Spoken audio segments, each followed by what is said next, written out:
When the lockdowns came in March, familiar places became unrecognizable.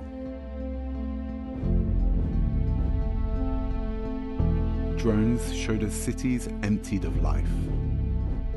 And later, cities filled again with those demanding justice. A drone can capture images of stark inequality in a place like Cape Town. They fly close enough that you can see the shadows of children marched through an immigration center in Texas. From a distance, that you get a scale of the destruction wrought on a city like Aleppo. Images taken from above can inform some of the decisions we make on the ground. Hi Josh, can you hear me okay? Josh Lyons works as a geospatial analyst. He uses drones to gather evidence from the sky. Josh, you recently did the kind of investigation in Syria that would have been impossible without a drone. Walk us through how you got started. Well, we had been obviously working on multiple issues in Syria since the start of the conflict.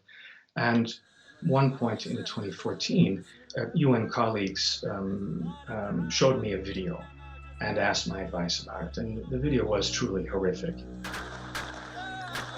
What it captured was a summary execution of 3 men in a town in northern Syria by ISIS forces. And then it cut to them dumping their bodies into this large natural gorge. And the immediate question was, well, how many more people are potentially down there? How long has ISIS been using this location? When the British forces retook that area, it opened up the possibility to go. And so when we got there, it became obvious very quickly that it was contaminated with multiple unexploded munitions and bombs, and potentially booby-trapped by ISIS. We didn't know how deep it was. And so this profound unknown question raises a lot of questions about capabilities. Will a drone even operate in this cave beyond our sight? Immediately, the drone was almost destroyed by a flock of birds. And then it lost the GPS signal and the drone almost crashed. But it did manage to get down to the bottom. And what it showed us was something we had not expected. Now we've got something. There are the bodies. There's 1, 2, 3. Bodies, human remains that were obviously fresh. The drones also provided us with key bits of evidence that we needed to help argue and advance for professional forensic exhumation, and then to identify the human remains and return them to the families. You're clearly using drones as a force for good, but what are the ethical issues around using a technology that was developed for surveillance? There are some in this space who are advocating for free and unfettered access to all drone imagery unconditionally. This has led, I think, to quite a substantial amount of potential harm.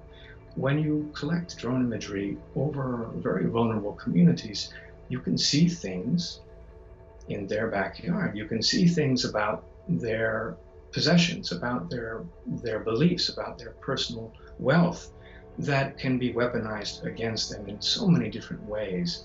And the obligation when we collect this data is not to needlessly splash it around the world without first taking very detailed review and assess the inherent risks. Drones can see things some would prefer remain unseen, like illegality in the Amazon of Peru, where JUAN BERGELUND is using drones to protect the environment. Juan, you're using drones for monitoring deep in the Amazon jungle. What have they helped you uncover?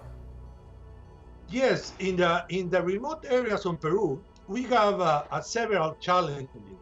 We got deforestation, we got drug trafficking, producing cocaine, but the main problem that we have is illegal mining.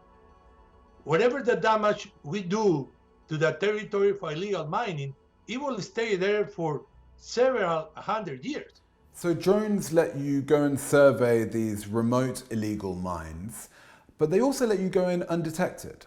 Yeah, definitely the drones makes a big difference because particularly in these remote scenarios, the conventional method are using planes or helicopters.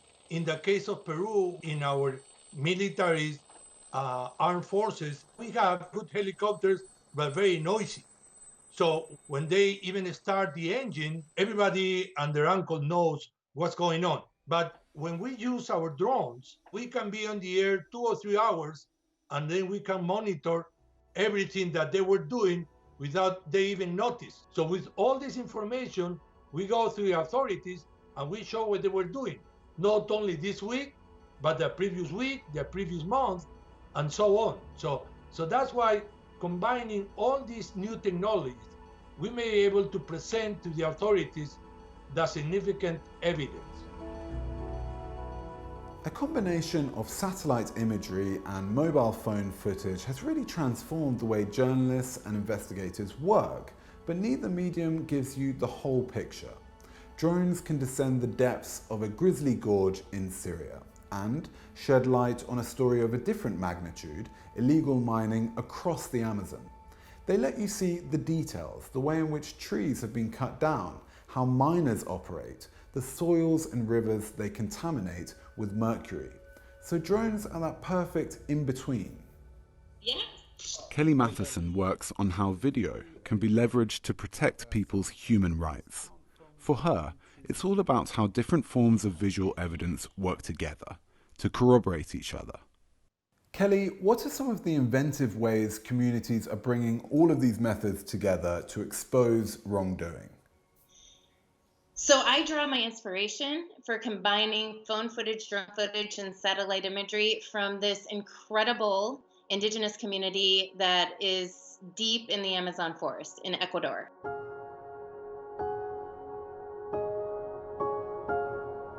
It's the Kofan of Sinangwe.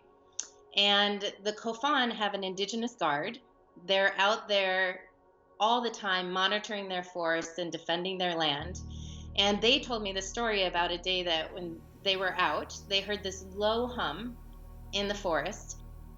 So they flew the drone over the site so they could see what was happening and determined that it was illegal gold mining. They learned that the Ecuadorian government had basically given the headwaters of the Agua Rico River to the mining industry. So then they went out and methodically collected footage from on the ground of the water, the polluted water running into the river, of the compacted soil, of the destroyed forest. Then they brought a lawsuit against the Ecuadorian government. They took the phone footage, the drone footage, and the satellite imagery, brought it into court, and it was a robust evidentiary record that no one could dismiss. And the court ended up finding for the Kofan, and they set a landmark precedent for indigenous people all throughout the region. The work you do revolves around using video as evidence. What is it, do you think, about the perspective you get from aerial images that is so powerful? From an environmental perspective, I think there's a lot of people out there who believe that we as humanity can't destroy the world. We don't have that power. The earth is too powerful and will bounce back. But I think oftentimes when you see that drone footage of the destruction that's happening right before our eyes, it allows us to imagine the unimaginable. It allows us to observe what can't otherwise readily be observed. And I think it's powerful for us to be able to see how we are destroying the planet and in turn destroying our own chances of survival.